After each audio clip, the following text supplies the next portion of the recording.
Man, what's good with it, bro? Man, I'm happy to be here. Back again. Black- Back at it again. Back at it again. Fam is back at it again. I'll let y'all know, man. Me and E. This is first off, let me introduce my guy. This is a dude, man, that I met a while ago, and we just hit it off just as genuine spirits, and both black entrepreneurs, young, both had dreams. We just chasing the dream at this point, bro. And Erwin came and we talked, we chopped it up. I went home and reviewed it.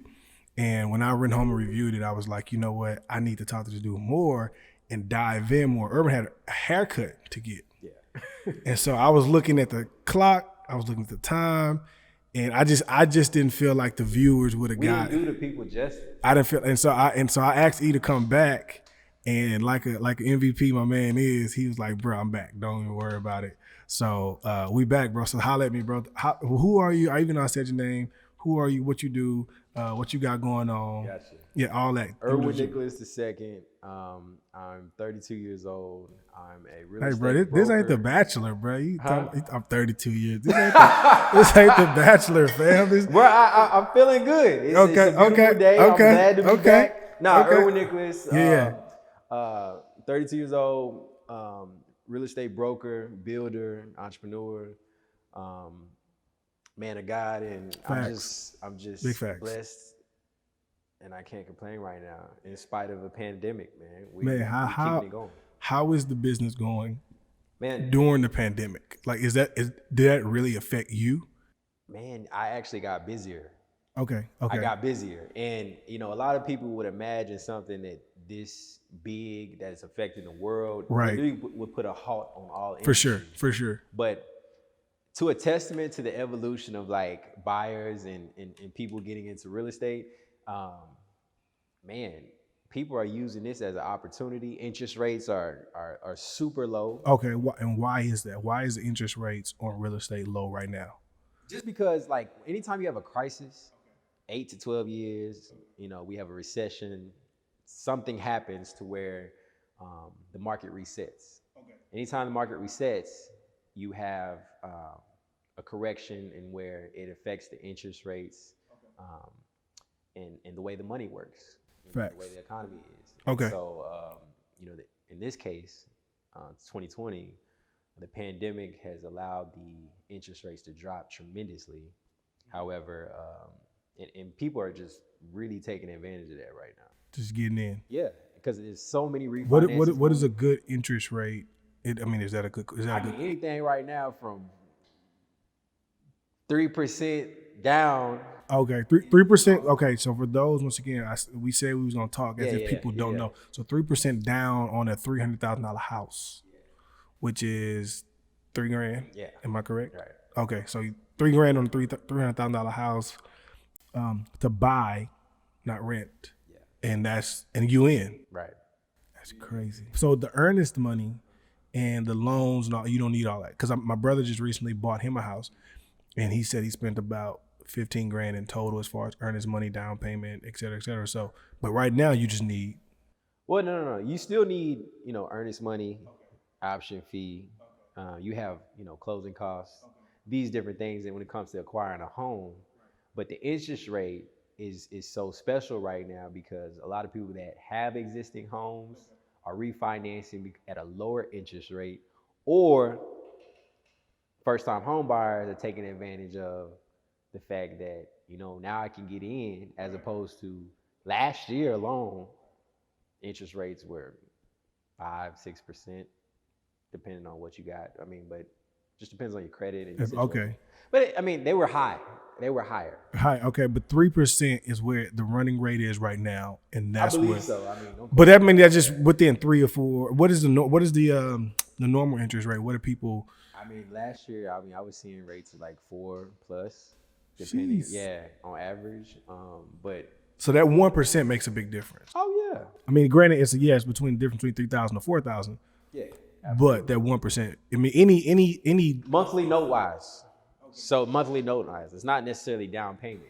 Okay, gotcha. Down payment where it's like, I only have to come off 3.5% of the sale. No, you're saying your monthly note from a $300,000 house would be $3,000 a month. Well, no, depends. It depends. What I'm Okay, saying okay, is that if you use that example, your interest rate that you're paying monthly on your interest okay. is I go, got you. is a lot lower. I You know what I got you. mean? I Than it got you. I hope was y'all got that. historically. Yeah, I got you. I got So you. that's why people are taking advantage. So if you have a 30-year note and your interest is lower, that's less out of your pocket Facts. Okay. than the market was before there was a pandemic. Why is so? It seems like right now that real estate is one of, and we talked about this briefly, but it seems like real estate is one of the hottest things to be in for anybody. Yeah. And I recently posted that the three things I think that are you don't need to be big, tall, fast, or strong to do is, real estate, crypto, and stock. You know what I'm saying? I think those three things give everybody a fair chance at being great. But why is real estate like?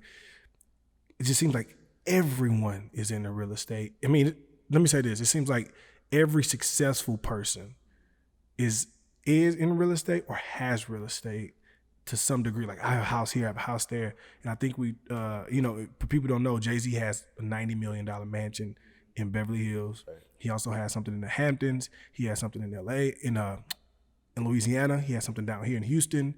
But how does that work? Like, Yeah, I mean, real estate is historically been the most stable investment ever. It's tangible asset. It's not like the stock market where you wake up and your investment's gone. Kind of like what happened with right now. no, with for real, stocks. yeah, for real. Your value and just the different ways that you can make money on a real estate investment through appreciation. You can add instant equity by remodeling or improving the property substantially. And really just historically. So if you buy something that's 300,000 and you build it up over a couple of years, now it's worth more. Cause I seen a house the other day, bro. I'm looking into buying very very soon, and I saw a house that was in the neighborhood. These houses around it were maybe $100,000, $200,000 houses, but this house particularly was built up. And once I looked it up on Zillow, that house was worth $900,000, and then it said remodeled, revamped in 2018. And so, can you do that? Like buy a house in a normal, regular neighborhood, build it up, and now that house is worth. Real estate, you can do anything you want to do. The thing is that you need to be mindful of is it may not be smart to invest X amount of dollars into a property in a market that doesn't support it. And so what you're saying is don't invest X amount of dollars into a neighborhood that doesn't have those type of. If you have $1 million house in $100,000 neighborhood, don't expect. I mean, everybody's gonna be happy you got that, hoping that their property value is gonna go up, but that doesn't necessarily mean that you have a comp. Gotcha. Right? They're gonna have to go outside of that neighborhood and find a comp. Bruh, because I mean, right now where we are, we're in Memorial in Houston, Texas, and for those who know about Memorial, like the houses over here are crazy, and it's literally right down the street on a beltway, and you can see it. Like as you're driving, you see all these regular, 1,500 square feet houses, 2,000 square feet houses, and you see this one house that just stands tall amongst the rest. And I was like, how the hell did this house get here? Right. Nobody wants to be the first one in the neighborhood that isn't fully built out yet. And what I mean by built out, I mean that, there's a lot of renovations going on, people tearing down property and building up bigger homes and things like that. So in a neighborhood where builders come in and they recognize it as an area of, that will probably appreciate and actually add value, or be gentrified is what a lot of people are understanding now. Right, Is that I gotta talk to you about that too. We're getting kicked out of our neighborhoods because these builders are coming in and. So is that another form of gentrification? Yeah, absolutely. So it's not just what we think in the black community, gentrification, where the white man, I'm not gonna say white man, but you know what I mean, where the banks come in and they buy our old grandma's house. You know what I'm saying? So but this is another form of gentrification, but just on a higher level. It's just not. It doesn't. I wouldn't say it's another form. I mean, gentrification is gentrification. It doesn't matter where it is. If you have a certain price income bracket in a certain area, right? And then you have somebody come in and pretty much push that income bracket out. That's gentrification. Now, do they target areas that might be full of minorities? Absolutely. Probably so. Yeah. Absolutely. Yeah. But I mean, that's where your value is. For any builder, the bottom line is what they care about. If I can buy my land, my dirt, they call it dirt cheap, then I can improve on top of it and then catch the value on the back end. That's crazy. So you just have to understand, for anybody, it's all about So I'm value. gonna invest all this to get it all back on the back end, Yeah, and absolutely. that back end could be 10, 15 years though down the line. I mean, it could be as quick as possible. It just depends on the state of the economy, right? So if people are buying houses, put it like this: right now, people are losing jobs or don't have one. You know, a lot of people. So for an investor, depending on, you know, his urgency to turn around his money, in Houston, we're doing fine. I mean, there's no hesitation, right? I'm not saying that sales haven't dropped a little bit, but for certain individuals and for certain people, they may not see this as a threat. They might see it as a buying opportunity. Like, shit, let me go and get in. Even for an investor. So, and then like I said, I want to just even speak on the buy back the block thing, right? There's certain realtors who do that, right? Exactly. I had an opportunity to do that, and I'll be, you know, transparent to. I won't say no names, but the guy approached me with the opportunity, buy back the block, $250 investment with a minimum of 5 shares within that investment. So pretty much each share was worth $50. I was going to get a kickback of $7 a year. Is that how all buyback? How is that really working? Like, how can you explain to the people? Because I didn't know until I had the conversation with the guy. I was like, oh man, I'm about to have a piece of this property. I'm about to have a piece of this you know, this land. But then when he said, oh, you're gonna get a kickback, your dividend is $7.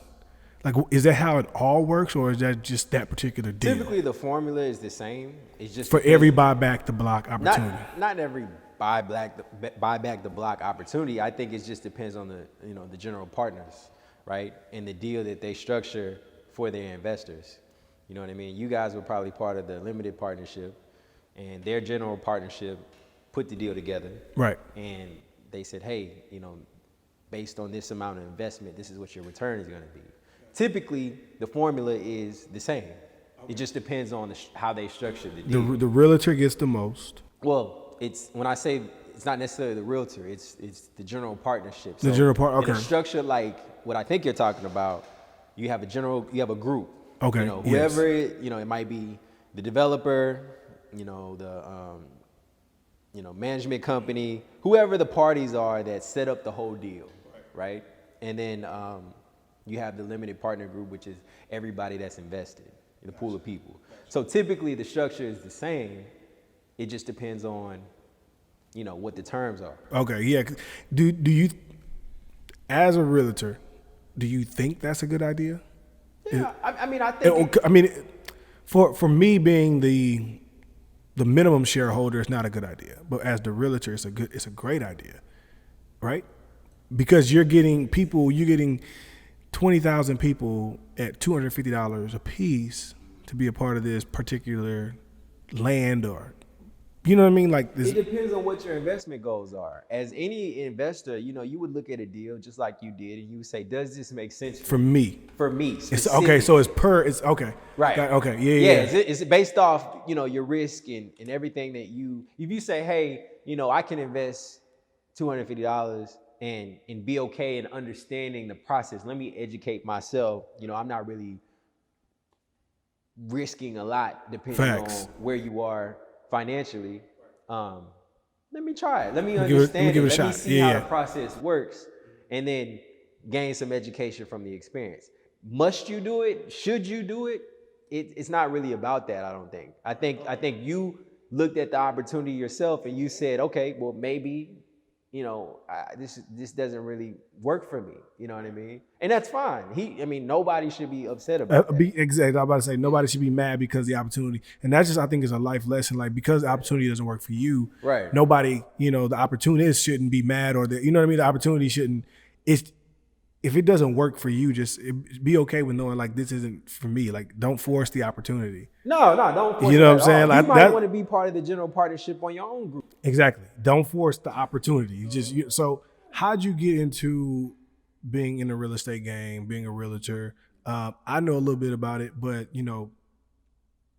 what made you think, okay, this is what I want to do in a time? I mean, we're relatively the same age, 2 years apart. we grew up in a time where everybody was trying to be, like I said, Lil Wayne, athlete. I hoop too. You know what I'm saying? So, yeah. but what put you in the mindset, like, bro, you know what? I'm gonna be a realtor. Because I'm gonna be honest with you, we didn't say this, but he has been a realtor to some of the biggest names. He name dropped on me one time and said he had Shaq number in his phone. Is that I do know these people. That's crazy. So yeah, I don't like. Okay, first of all, disclaimer for everybody. Disclaimer. I do not like name dropping, but I've worked with. Go some ahead, very drop the name, fam. Drop the name. Worked with some very credible people that everybody knows, athlete wise, musician wise, and you know, it's Houston is. I got to give credit to Houston. I wouldn't have met these people if Houston didn't have the real estate landscape that it has. You know what I mean? Crazy though. So people really see opportunity and value here because of the land, how big it is. Yeah, it's just so much land here, so much opportunity. You don't necessarily have to live in Houston to want to buy property here, right? And depending on somebody's, you know, financial situation, you know, it could be for tax purposes, they need to invest in property. They want to retire in a place where they're not getting hit with, you know, California type of taxes and double tax and all this type of stuff. So Houston really makes sense. It's 3 hours each coast. Like, you're right in the middle. So the people that I've come across and that I've educated and worked with, they see that value, right? You can get a beautiful, we've built beautiful homes that you can get in Miami and pay $15 million for, and here it might be but 3 or 4. Why? And I don't know this answer, but I know it's a fact. Why is the land here so much cheaper? Is it just a population thing? Because, you know, you hear people say, man, you can get a 5,000 square foot house here for $1 million, right? But in LA, that's another 10 million. The simple answer I would say is supply and demand. You know what I mean? It's like, you know, in LA, California in general, but LA specifically, it's, you know, land shortage. You know what I mean? You literally have to tear down a house in order to build a $30 million home or anything, you know. So a lot of homes that are considered new construction in LA are tear downs, or they've been remodeled and completely gutted and remodeled. So supply and demand is the thing. Okay. We have so much land that you got a high supply of land, you can come down on your price a little bit. So once again, it's the supply versus demand that allows us to be at a cheaper rate than. That's the short version, but yes, that's pretty much for anybody listening. That's the basis. The basics. Okay. You know, if you buy anything and there's a heavy supply of it, like, the value is going to be a lot cheaper. Now, if it's rare, then the value's gonna go up. Exactly. So do you have land? Do you own land? Oh yeah. Definitely. Okay, so holler at me about that. I love land. Like, I grew up, to your point earlier about your question of like how I got into real estate. My parents bought some land in 1998. Okay. And they bought, well, my parents and my aunts and uncles and my grandma, we bought 24-acre tract. In 1998 for how much? $2,500 an acre. $2,500 an acre. You bought 24 acres. Well, we bought 12. They bought the other 12. Okay. So what's the math on that? That's a couple of thousands and on up. Exactly. Okay. So and that's like raw land, still trees and everything. So what we did was we ended up building a house out there. And where is this at? It's in Hempstead. So this is like 30, 35 minutes from Houston. So Northwest Houston. And during that process of building a home, I understood, living in the country, how valuable this is as a young person. I mean, if you're paying attention, right, like, and watching the development of land, what was once woods turn into something that's clean and you have a nice home. To me, that was amazing. So it's like, even if we sold the house like we ended up doing, we kept a lot of the land. And to me, watching the appreciation of the land, we bought it at $2,500 an acre. Uh-huh. Today is, I think, 15,000 an acre. What? and it was just sitting there. But that's been since '98, so 20 years, 22 years, Yeah. and it's went up from 2,500 to 14,000. So y'all sitting on some money, and y'all gonna keep it. Oh yeah, that's gonna be legacy. So this is the thing. Do a lot of people have land that they don't know about? I'm sure they do. You see, my parents always made sure I understood Like who our family was. I'm about to say, is it a Oh, generational education thing? Yeah. I mean, there's people that probably own land that is like, for example, my grandmother. My great grandmother, her and her family, brothers and sisters, own close to 1,000 acres in Louisiana. Okay. Due Golly. due to ignorance and not knowing, how to check on your land and kind of understanding. 1,000 acres? Yeah, close to 1,000 acres. It's been depleted down to I think like 800 because of taxes, like going to auction, not paying the taxes on it, not knowing that you own this much land. a lot Yeah, it of happens a lot. land. It happens a lot, especially in our culture. We don't necessarily To do put that the in diligence. perspective for people who don't know how big an acre is, a house is usually on an acre, Right. roughly. Well, football field, you say. A football field. That's what everybody uses. Football field is 1 acre. Yeah, Okay, roughly. roughly. So Just imagine 1,000 football fields. yeah, roughly. Yeah. That's how. Let's say So square That's footage, crazy, bro. 1 acre is 43,560 square feet.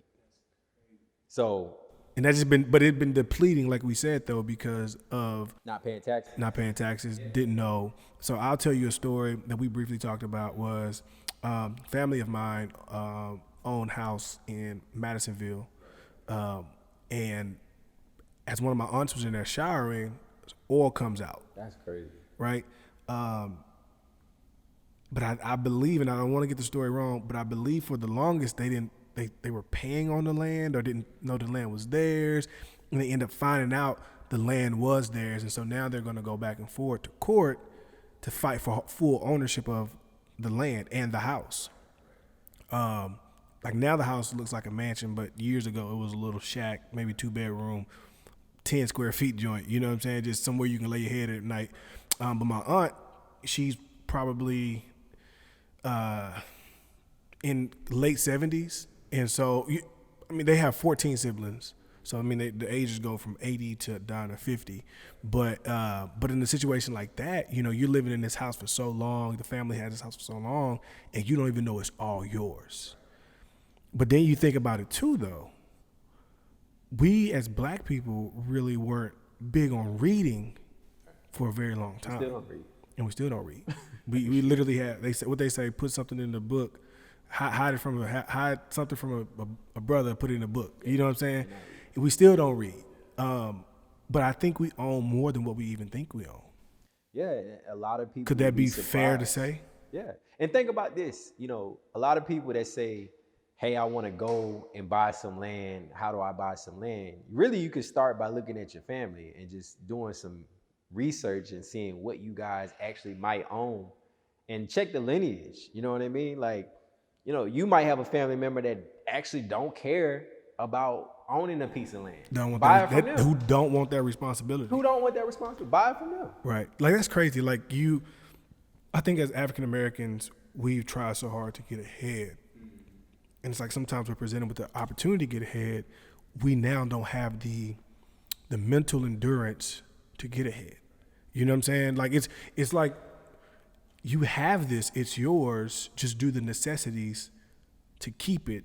And you know what I'm saying? Like for your aunt who had 1,000, now it's like 800. Not saying she was lazy, but maybe she didn't have the mental or the physical endurance to say, okay, this is what, maybe that wasn't in her calling, was to. It's just ignorance. Like when you don't know something, like education, when you're not informed, you a lot of people think that being ignorant is a bad thing. It's not necessarily a bad thing. It's just the fact that like you don't know what you don't know. You don't know what you don't know. Right? Exactly. Yeah, for sure. And we have to, as a generation, as people, take the initiative, right? To be educated in learning how to acquire land and property and commercial real estate so that we can prepare the next generation, right? Had my parents not bought land and made me live in the process, You I wouldn't wouldn't have appreciate been it where so you much. are now.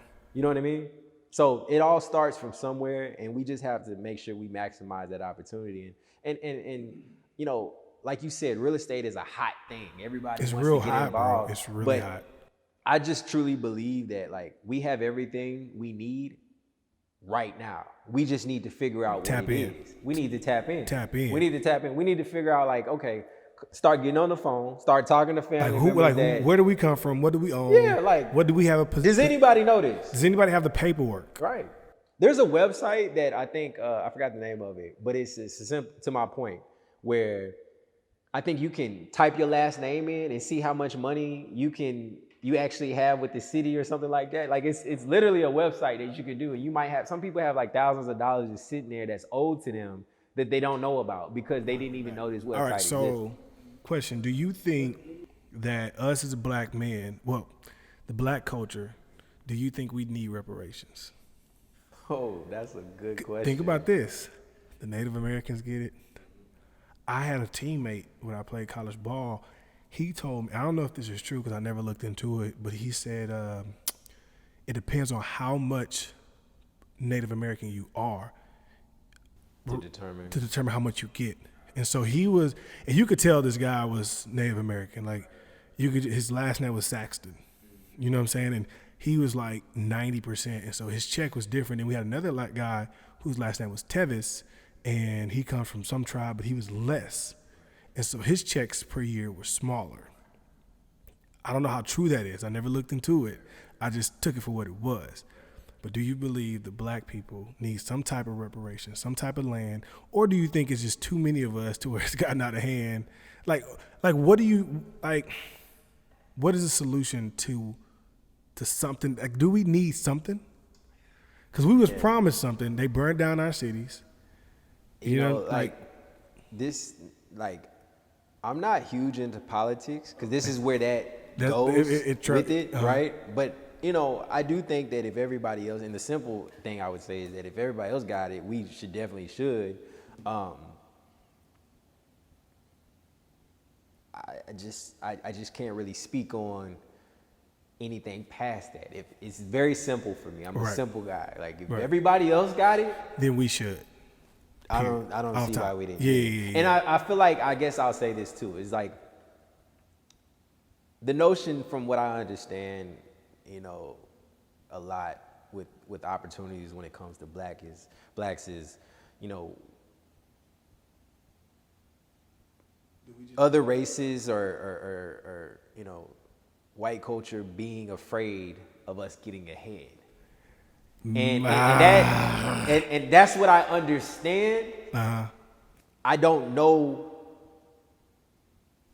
all the time if that's the case today, but I do see it.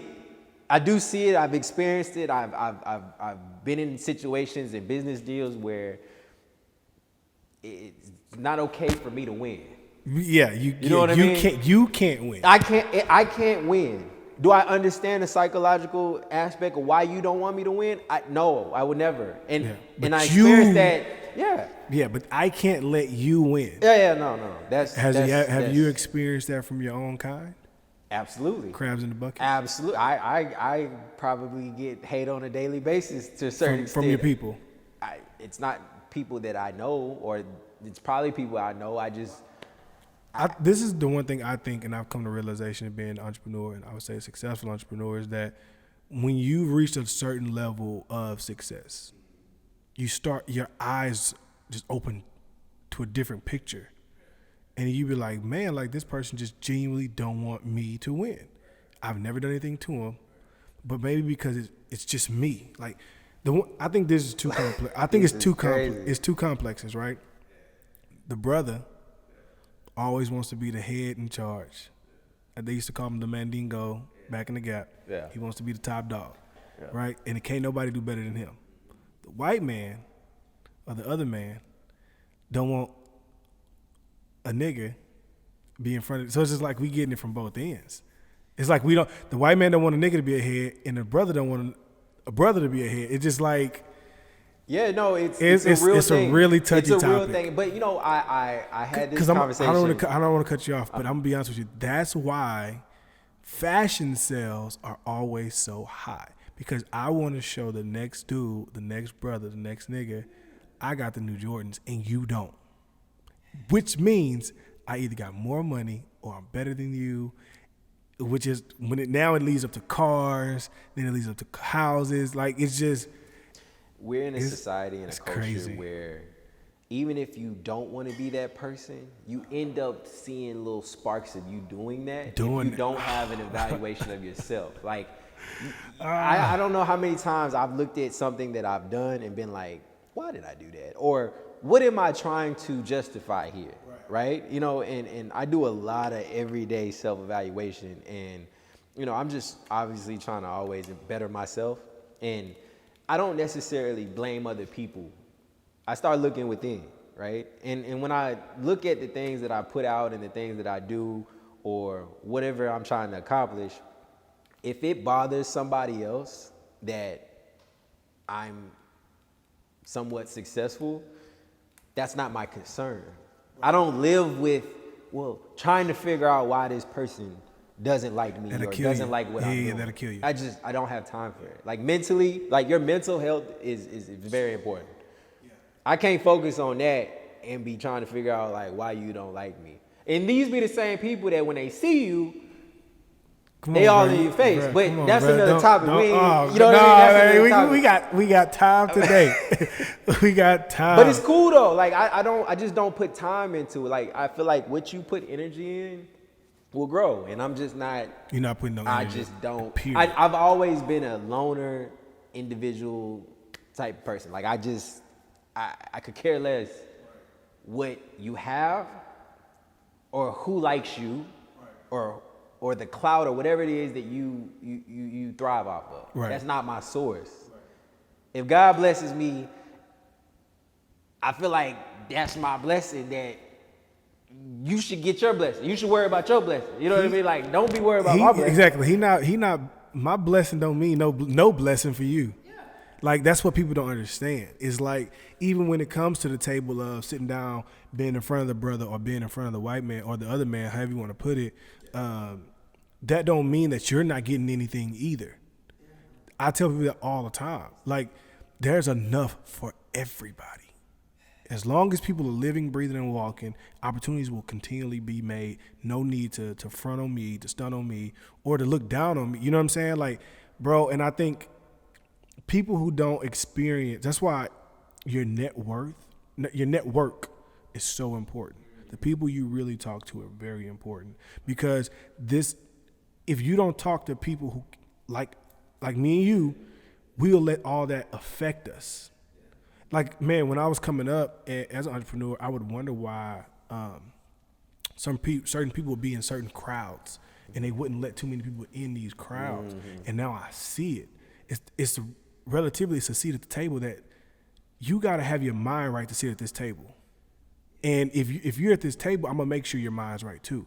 Like as from brother to brother, I want you to be at the top with me, and I want to be at the top with you. And we got to make sure we keep each other held accountable to say, look here, bro, whatever else is going on outside in the world, don't worry about it. Stay a course, do your thing. Because like you said, bro, it's so easily to just think about what other people are thinking about you. I mean, energy is real, man. And I truly am a type of person where I feel like, you know, the spirit of God is in me, and I feel energy in a way that like maybe people understand, maybe they don't, but it just, a lot of these battles aren't mine. So I'm not going to engage. Like I'm in charge of how I react. And a lot of people don't even understand that. It's like, well, if somebody's talking about you or doing whatever, that's not your battle. That's like, not it. Yeah. How I respond is my battle. Like me choosing not to engage is a battle within itself. So is your knock more in the realtor space or in the entrepreneurial space? I'm an entrepreneur at heart. So realtor is just more so the trampoline that gets you to the next place. Yeah, Because for that me, was my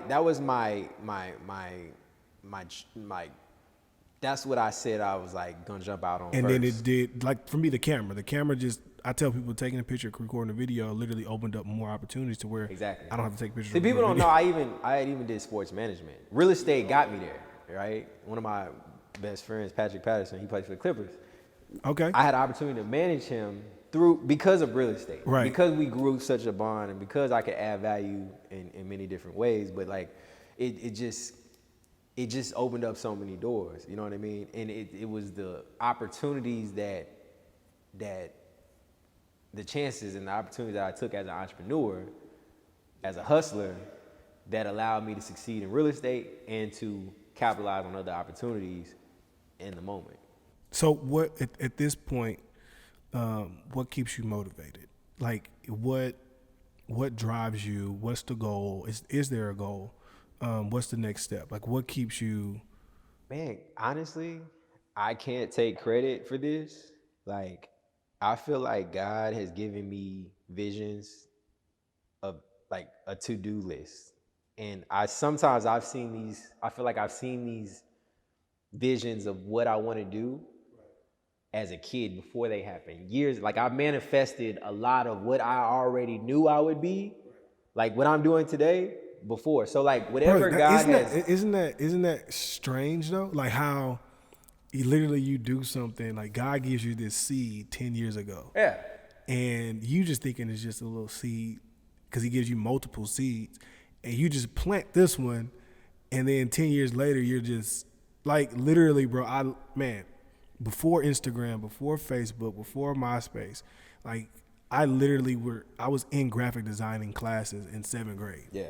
Yeah. Like I can literally show you pictures of me, like I'm putting my head in a cloud. Like this is my MySpace background in 2002. Crazy. I ain't have, Destiny's Child on the back. You had Destiny's Child, Girl Had Soldier Boy, or Bow or something. Right. I had me, and I had a picture of me like jumping over Chad Johnson, and this is before this was all popular. And it was crazy that I was in these classes and I liked this teacher, and now 15 years later, I'm doing graphic design, I'm doing photography, videography, Photoshop. Like it's plant the seed when you get it. Like I mean, I relate a lot. Like a lot of people don't like Kanye. I love There's Kanye. a million people that do. Man, I like Kanye, and bro. I really relate with when Kanye talks about his dreams as a kid, and even how he's still a kid at heart. And I think that's all of us. Yeah, it's the same thing. Like for me, it's like my journey is different, but the visions that I had as a kid, like I want to be able to be a broker to athletes and entertainers. Like years before that was like why I wanted to be in this lane, because I was like, it'd be cool to be a young black real estate broker in a time where like you don't really see that. Like at 21, I got my broker's license, and I didn't know anybody in Texas that was that young with the broker's license that was trying to pursue the niche market that I was going after. Yeah. And to me, that vision was so far-fetched, right? Because you didn't see it. It's not like, okay, you see a doctor or a lawyer, I want to be that. Like I didn't have anybody to look at. And I don't pride myself on that. What do your parents do? My dad's an engineer, and my mom had a nonprofit called Challenge 2000. And she's really like, her Challenge 2000 nonprofit is really just, she's a teacher at heart. She loves being a part of. So you do come from an educated background as far as Absolutely. Like you got to be smart to be an engineer, and for you to not be smart, but you got, you know what I mean? Like you got to have some knowledge to be an engineer. You got to be a thinker, and you got to be able to visualize things. And so did your parents challenge you at any point growing up? Like was this something that was just like, this is what I'm supposed to do? Because this is where I put it, bro. Our parents, and I'm learning this being a parent, we have so much influence on who our kids are going to be. Oh, yeah.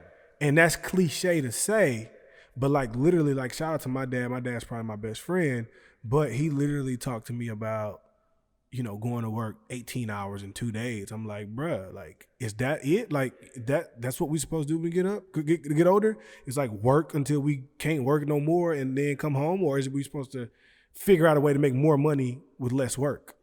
You know, so for a very long time, like me and my brothers, we were like, man, look, dad be working from 4 a.m. to 10 p.m.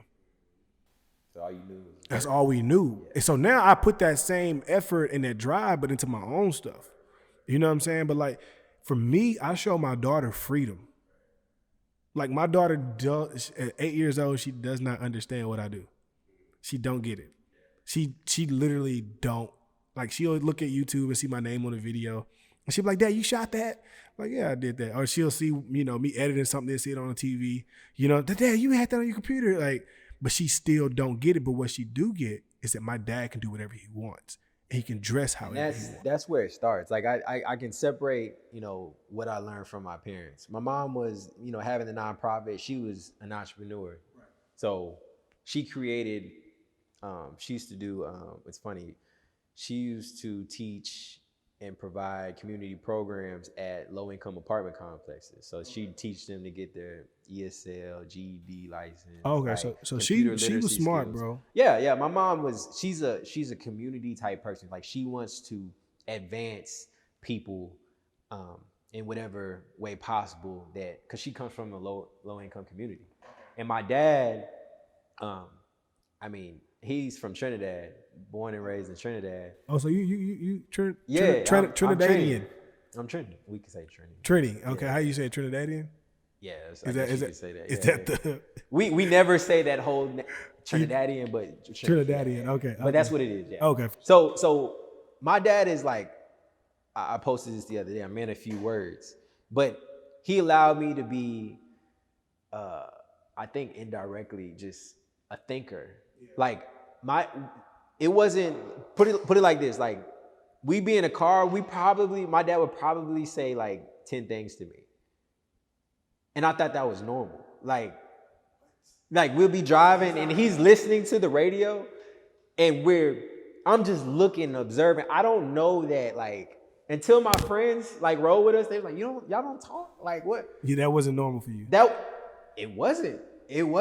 Yeah. That and like is he more verbal now as he's older? Is he what? Do you all talk a little bit more now that you guys are? Oh yeah. Okay. I love the fact that like me and my dad are like super close. Yeah, it's like crazy how your dad becomes your best friend. Yeah. Like he's like my best friend. Yeah. And what I really appreciate about my dad is that,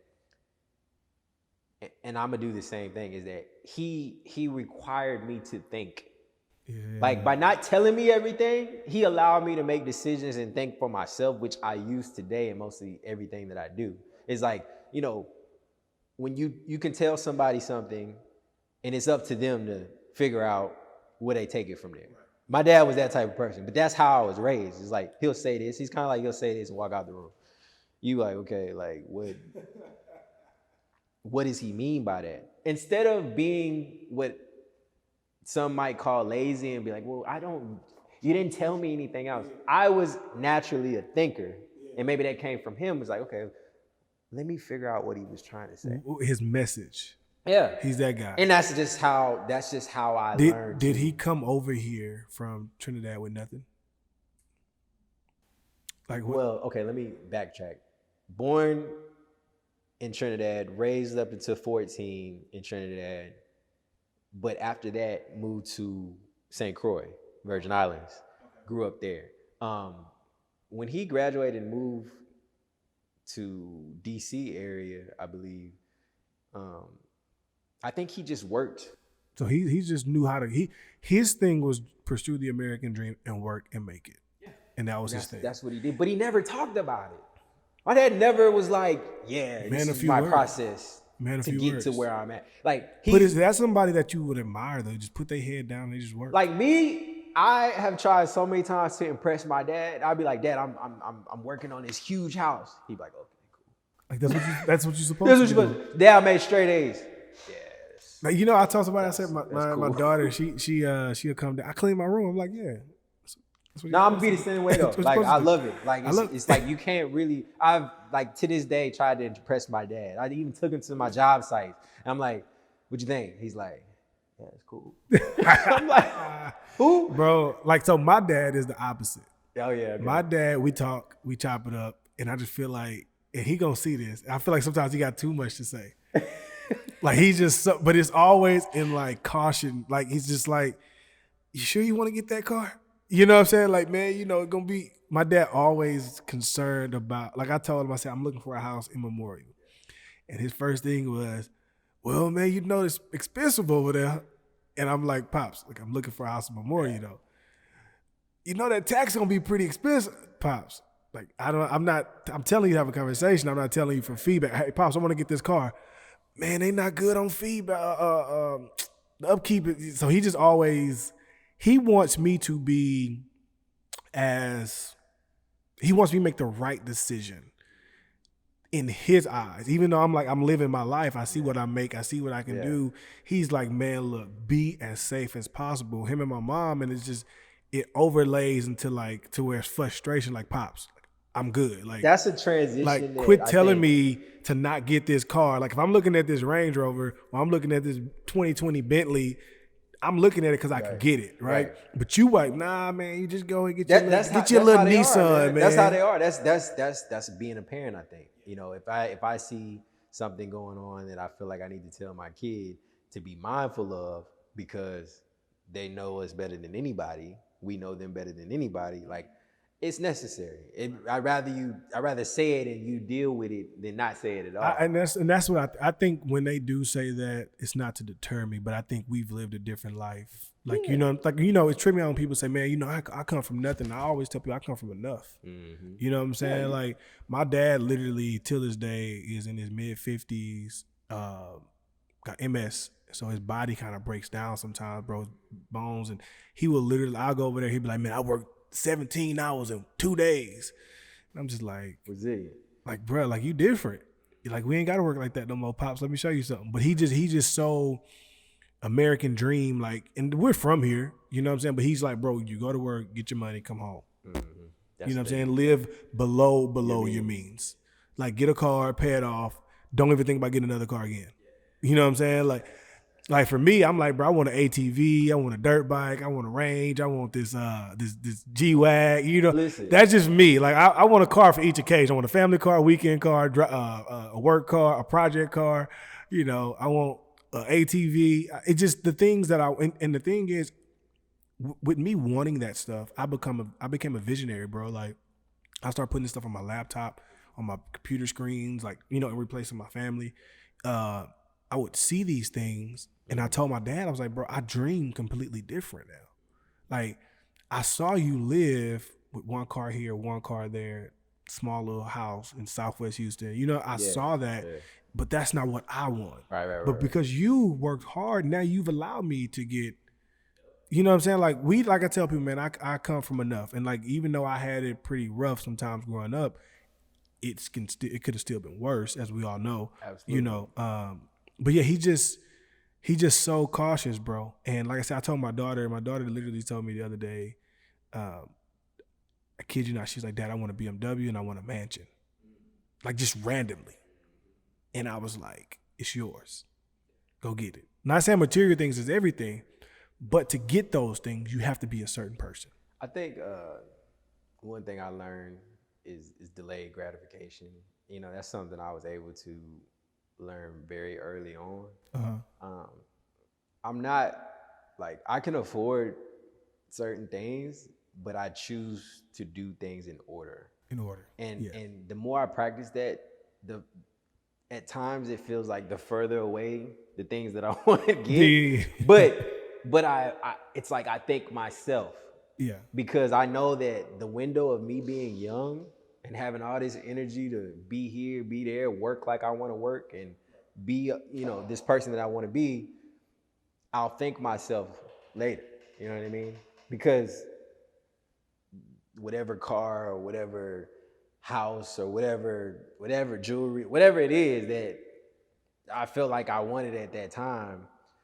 So, because the people get delayed gratification confused with no, or not yet, or it's not for you. Probably not yet. You like, I feel like some people be like, man, and they, you know, they throw God into it, of course. Like, God told me it's not for me right now, and it's like, Yeah. Yeah.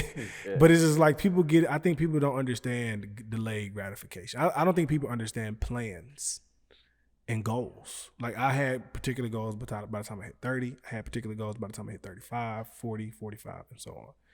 And even if I don't hit those goals, I got better you know what I'm saying? Like I got better on the way.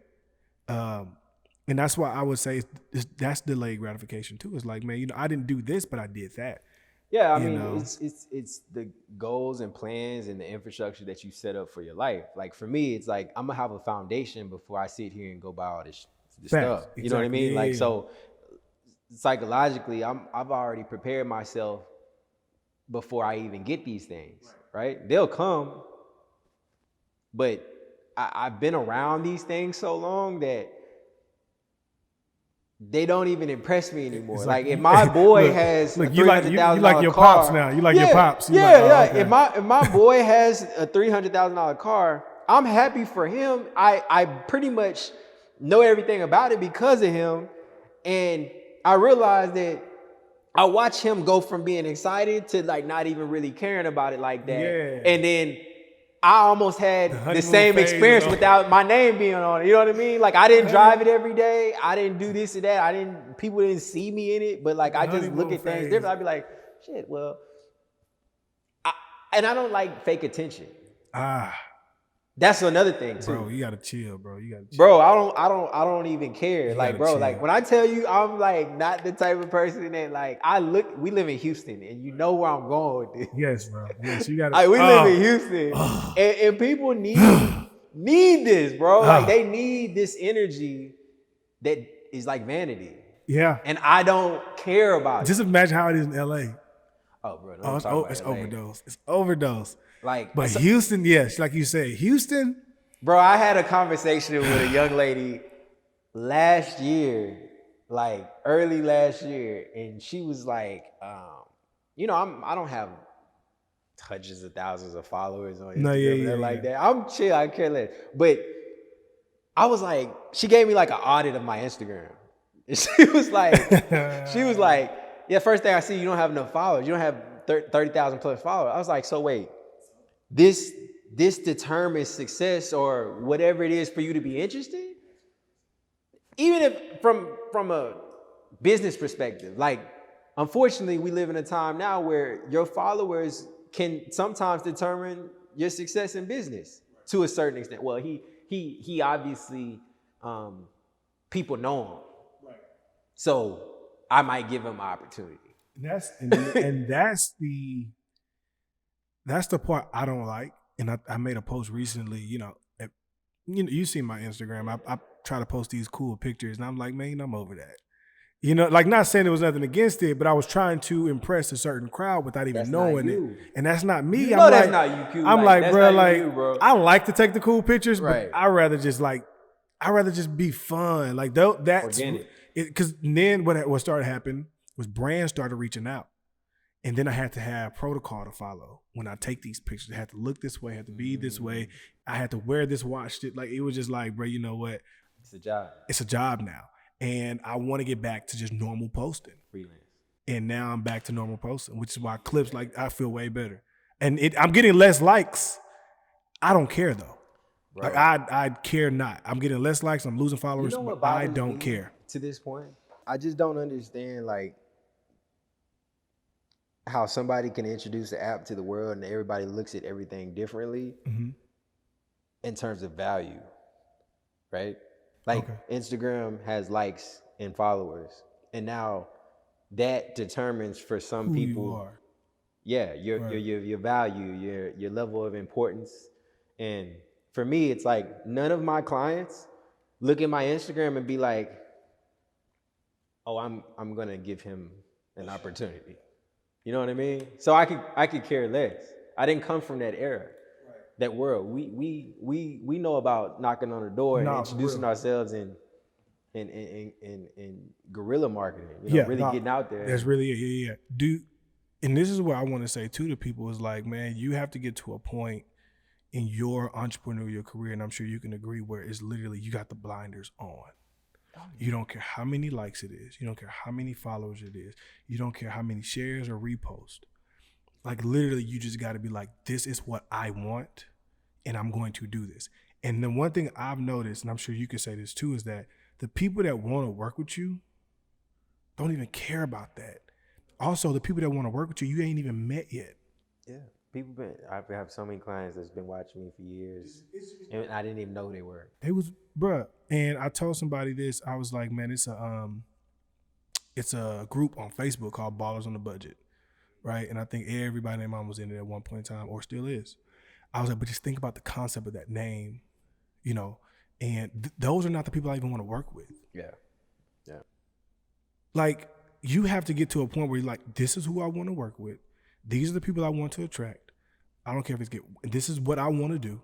And I don't care if we get 1 like, 2 likes, or 3 likes. And I think that's where, I'm not saying I think that's where I've always been there, but for me to embrace it is different. Like I've never cared what anybody thought, but then I found myself with Instagram, like really kind of caring about like, man, this has only got 200 likes, it's 100 likes. It's natural. It's natural. But it's a drug, man, and it's a drug that you have to, you literally have to escape from and say, okay, I cannot let this determine how successful I am. Man, it's all psychological. I mean, the like button is a heart, and if people look at that in multiple ways, I don't want to get too deep. But on a business perspective. Okay, on a business perspective. Oh man. That and that's all I'm gonna say. But on a business perspective. Drop a gem for me real quick. Drop a gem about Instagram before we move on. Drop a gem and why and what should people do? Like, what is the biggest? This is what I'm gonna say about Instagram. Or just social media, bro, because this is the thing, man. People are feeling as if, like I said, if it's not liked enough, it's not right. But that's stopping a lot of people from chasing their dreams, bro. It is. That is stopping a lot of people from chasing their dreams just because it's not liked enough. Now, if you're not good, you're not good. Like if you're a rapper and you just pooed, then that ain't nobody hating, bro. You just ain't good. But I would say this, and I think this needs to be in school at this point in time. Our kids need to be taught that you need to fully understand who you are as a person, man, before you engage in any type of social media. What would the name of that class be? Know yourself. Know yourself. Know yourself 101. Know thyself 101. 101. That's psychology. All psychology. You know what I mean? Like I really believe that psychology needs to add a class like that. Like because I'm gonna tell you this, my daughter, bro, she's 8 years old and she's a TikToker. I'm talking about I saw her the other day. She said, Dad, I got 20 followers. And it was her little cheer team, but she's like, but I want 100. And I was like, why you want 100? Like that 20 values you. That 20 likes you.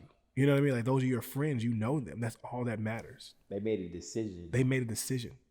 And this is what I was telling her. She was like, well, this girl had 200 some teenager or something. And I was like, but she don't know them. This is why I want to homeschool. Because it's the environment that our peers and our children are in that's encouraging this behavior, right? It's psychologically affecting everybody. If you hang with 10 losers, you're going to be the 11th, yes. Right? It's facts. I know people that literally have thought that if they hang around a certain group of people that they will be disassociated. And I said, you psychologically think that, and that's fine, but you don't really understand you're going to pick up these same characteristics subconsciously of these same type of people. And people are going to see you the same way. Right there, actually. She got to come here real quick. Hey, cutie. What's going on? Come have a seat real quick, Mama. Daddy almost done. Almost done. What's your name? Skylar. It's a pretty name. With manners too. See, Yeah, you there on we your way, go. brother. There we go. My That's daughter. a representation. Yeah. A great representation. Yeah. I mean, just not walking, paying attention, Yeah. eye Eye contact. contact. Oh, We bro. I'm a stickler on that. Look at him. Yeah, bro. I'm gonna be honest with you. Like, it's to the point now where we practice affirmations, and ironically, my daughter walks in while I'm talking about this. We practice this. I taught her yesterday what melanin was and why we have it and what other things have it. You know what I'm saying? Like, you don't need to go and seek any other approval when you're approved. Oh, that's a gem. Oh man, that's. Yeah, you need to. I need to go ahead and Yeah, soundbite that. it's on. That was on soundbite. But need you to don't. drop bombs on that, bro. I'm gonna drop a bomb in post. But no, but man, seriously, bro, it's like I think like we're to the point where, and I think as entrepreneurs, we've reached a certain level of success.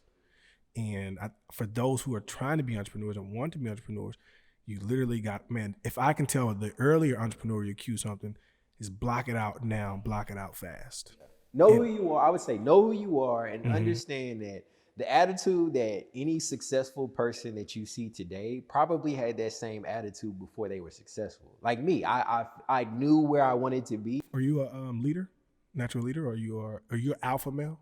I'm definitely an alpha male. Okay. I'm definitely an alpha male, but I had my process too. I'm not gonna sit here and be like, I was always this way. My ability to grow is really quickly. You know, and I pay attention and reevaluate constantly so that I know I'm in perspective Facts of what I'm doing. So but you wasn't just a crowd follower. No. I always did my own thing, like regardless of how anybody felt about it. And I think that alone led me to leadership because I was alone. You know what I mean? I would go do things and people be like, yeah, we want to go together. I'm like, yo, if you're not here at this time, I'll go. You're not you know going. what I I'm mean? not going. Yeah. I'm just not waiting on you. Right. You know what I mean? And that I've been an adventurer, explorer. I'm willing to do things that most people aren't willing to do. And that led me to leadership because once people start seeing it working, the tables turn. Right? They're like, okay, well, what happened? What did you do while you were gone? Bro, I literally, I could tell you the truth. My brother, he was a couple grades older, and he said at one point when I was in high school, I was a freshman, he was a senior. He said his friends told him, we went to different high schools. We lived in the same house, but we went to different high schools. He said some friends told him that I was cocky, confident, arrogant, just because I wasn't that freshman that just go by the book. Like I literally, like I'm in my class now, I'm the only person in my class that gets still invited. I mean, now we're adults, but I get invited to those upperclassmen's weddings and group chats and like none of the people in my class were able to do that, right? Like I was literally the lone wolf. I'm like, bro, I'm gonna do my own thing, and if the older crew vibe with me, they do, right? My brother came home one day, he was like, man, they said they don't like you. I said, that's fine. My dad was like, man, people don't like you, people don't want to talk to you, you need to get yourself together. You ain't all that. I'm like, I'm good. Like, just because I don't want to go by their rules, they don't like me. But now let's look 15 years ahead. Who's where and who's not? You know what I'm saying? Like, I don't work for anybody. I was gonna say that's a testament to you knowing yourself very early. Early, bro. Like you could care less about what somebody. People literally, and not to mention I played DB, product of Deion Sanders, so I was already like, you know, flashy, like I'm good type deal, football, right? But it was just like, I cared nothing what no one thought at 14, 15. And it got to the point where literally my brothers, my dad was like, man, they don't want to talk to you. They don't like you. I'm like, bro. That can be perceived as cocky. Yeah. But guess what? I went to prom 6 times. Yeah. You know what I'm saying? Like, I was liked. I just wasn't liked by the people that wanted me to follow them. That's all. And that's really what it comes down to is like, okay, you don't want to go by my rules. I don't like you. I'll tell everybody else to not like you either. Being an individual it bothers people. It bothers people when you think on your own. When you don't do what the majority does and everybody's on the same playing field, it bothers people. They don't want to be associated. They feel like you think that you're better than them when actually you just don't care as much as they do about who's doing what and why they're doing it. But they'll still pay attention. They're still watching. Don't think they won't pay attention. Because guess what? Soon as you do something they feel like you couldn't do, but you do it, they're proud of you. When I never had so many friends until I got a scholarship offer. I had a lot of scholarship offers, but I never had so many friends and family to say, I'm proud of you until I did this, or then I got this, or then I got that, or then I accomplished this. Now I got all these friends and families and bros to where it's like, where were you? You know what I'm saying? During this particular time. Like, but anyways, man, what quote, man? What's a good quote you want to wrap it up in, man? Favorite quote is for somebody that's okay. So I'll give you this. What's your favorite quote right now? What is something you're living off of? And then 2, what would your advice be to someone who is just struggling to be themselves in this entrepreneurial race? Like, just is it, go ahead. Favorite quote is, my blessings are tailor-made, or your blessings are tailor-made, however you want to look at it. And that's broken down what God has for you is. Yeah, it's for you. Yeah. It's tailored to you and what he has for you, even if it doesn't match up to what you think it should be. But yeah, it's tailor-made. The second question. What is your advice for somebody that's not just struggling to be them in this entrepreneurial field? Like, cause man, and I'll say this, I got people that I know, talented, bro. I mean, the world is theirs, but they're scared to tap in, and they don't trust themselves. Right. I'll say this: what pushed me to tap in is the fact that I have a window. We all have a window in which we have the opportunity to pursue our dreams. And if we miss that window, it's done. Facts. It's done. Facts. It scares me that I may miss the window. So I activate myself to do the things now, even if they take 10 years. Bro, you about to start a whole nother podcast, man. That's how I look at it. Like when I was 18, 19, I was like, look, I'm in college. I don't want to pursue pharmacy. If I don't get out of this now, I'm going to regret 5-10 years from now, knowing that I didn't like it in the first place. Playing catch up. Because I'm trying to please somebody else who isn't living my life. That's all I needed. When I got a chance to sit and just marinate on it, I was like, who got to wake up every day and do this? That was enough for me. I don't know about anybody else. And I'm gonna be honest with you. I think that goes back to what we said earlier, though. Plant the seed when you have it, bro. Like, you can't live somebody else's dream. It's so many people that are so talented that are tied up into corporate jobs, tied up into jobs that don't push the best of them out. And then what happens is they begin to lose themselves in this job. In this, like, God didn't put you here to work for this company. I'm not dogging 9-to-5ers. Get your bread.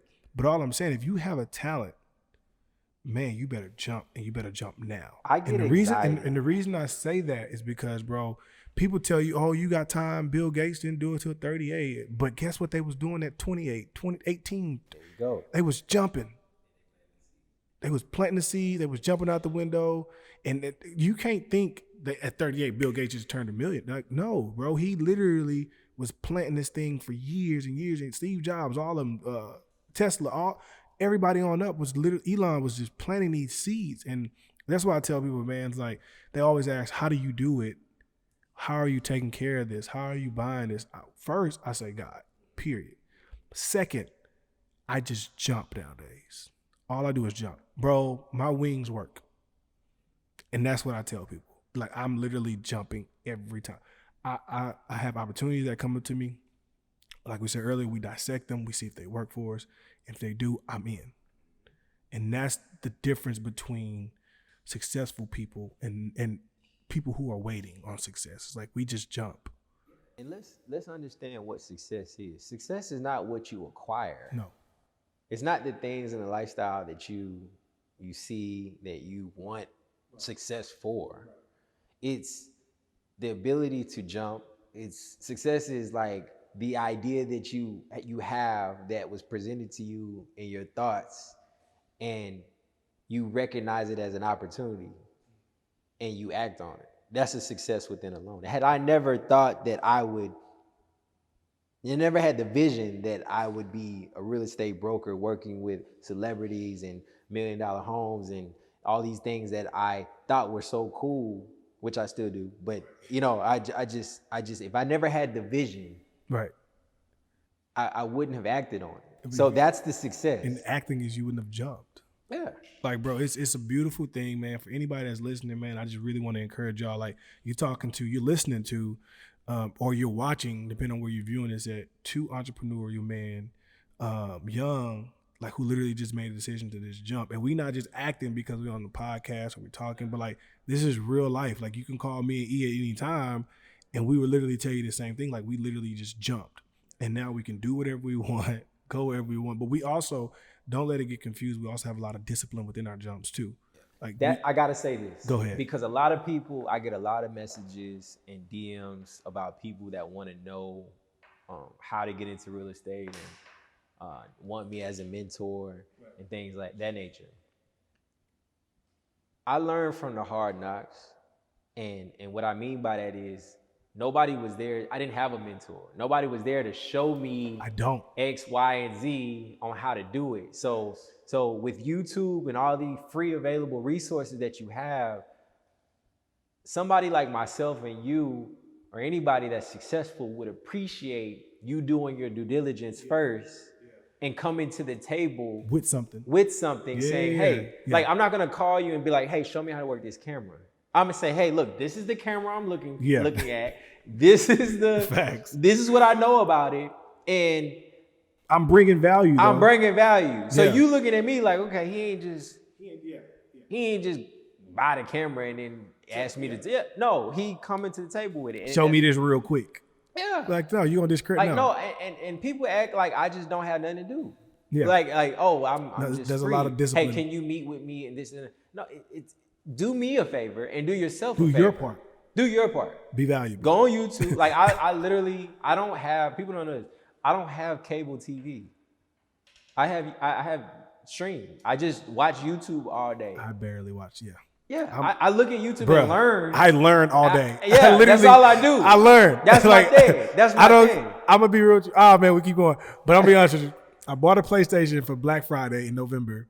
And I thought I was ready to buy a PlayStation 4. Right. I was like, man, you know what? I hit my stride. I'm going to buy this PlayStation. And long story short, I jumped on about NBA 2K20 with Anthony Davis on the cover. And I'm playing it, right? I go my career mode. But as days progressed, I found myself forcing myself to play this game. I wasn't there anymore in my life to where I can sit around and just play games all day. I needed to learn something. Like, I have literally put myself in a position, and this is no cap for just the cameras or you. This is no cap. I learned all day long. I took the game system back literally the next 3 days, got my money back. My daughter is sitting right here. She will tell you that I took it back and was like, I don't play games. I just don't. Like, I've now put myself in a position to where it's like, I'm maxing out on every day. I'm going to the gym every day, mentally and physically. But I'm maxing out on learning. I'm like, bro, look, even if I don't get a client, even if I don't get a call, even if I don't finish a project or start a project, I learned something. Oh, bro, we done. Anyways, bro, I appreciate my man E, man. You can find E, Erwin Nicholas at Mr. Real Estate on IG. Yeah. Man, I appreciate you, bro. Like, I'm glad we knocked it out, man. This is like, and we still cutting this short. This has been some good time though, bro. But like, you're gonna be back, bro. Cause I ain't gonna lie, this one go hit home for a lot of people. Thank you for having me, bro. Appreciate you. Love, fam. Always. All love, bro. Yeah, bro.